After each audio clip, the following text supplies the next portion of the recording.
Yeah, Mr. President, thank you so much for taking questions with your assembled cabinet. I wanted to clarify something that you had said on Sunday regarding the boat strikes near Venezuela. You had said that you didn't know the second strike on that one boat had happened, or you wouldn't have wanted it. Now that your administration has acknowledged that it happened, do you support that second strike? And Mr. Secretary, I wanted to clarify something you had said in an interview back in September, I believe on Fox News. You said that you would watch that strike live on television. In real time, did you know that there were survivors after the initial strike?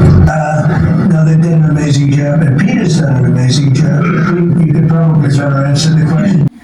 Colonel, Lieutenant Kendrick ordered the code red, didn't he? Because that's what you told Lieutenant Kendrick to do. Object! When you went back, you cut these guys loose! Your Honor, you had markers inside the bony trans. Your Honor, you doctored the logbook. Damn it, Captain! Coerced the doctor. Consider yourself in contempt. Colonel Jessup, did you order the code red?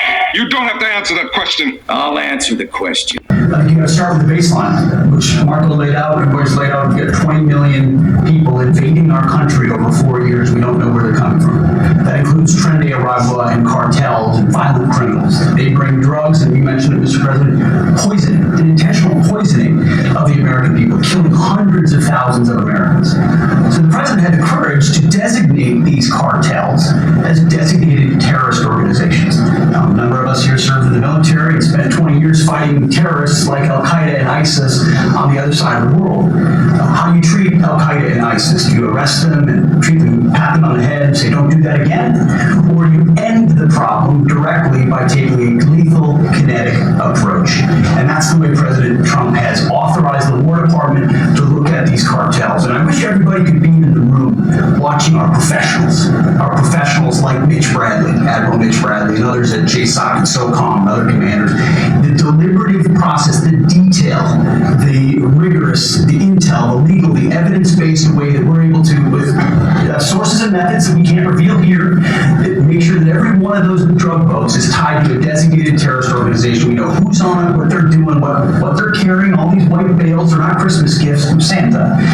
This is drugs running on four-motor fast boats or submarines that we've also struck. One's fishing on a submarine. And I have empowered them to make that call. Now, the first couple of strikes, as you would, as any leader would want, you want to own that responsibility. So I said, I'm going to be the one to make the call after getting all the information to make sure it's the right strike. That was September 2nd. There's a lot of intelligence that goes into that, building that case and understanding that. A lot of people providing information.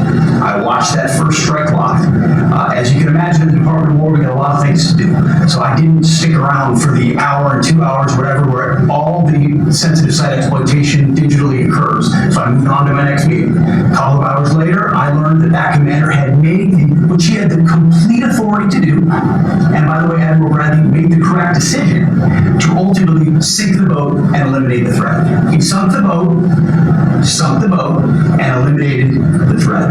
And it was the right call.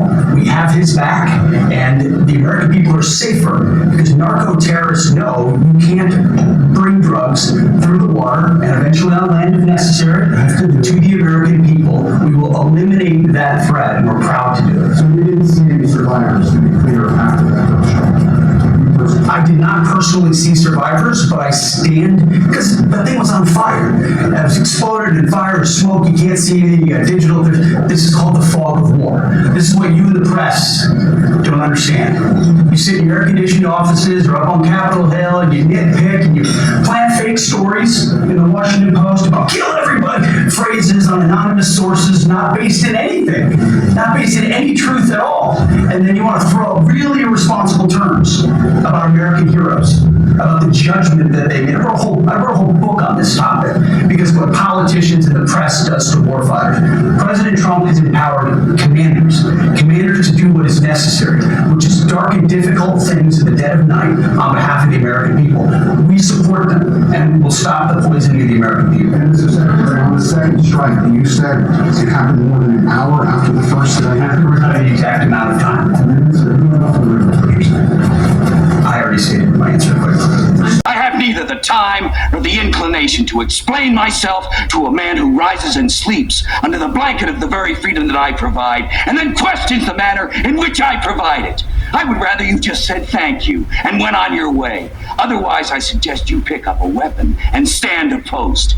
Either way, I don't give a damn what you think you are entitled to. Did you order the code red? I did the job. Did you order the code red?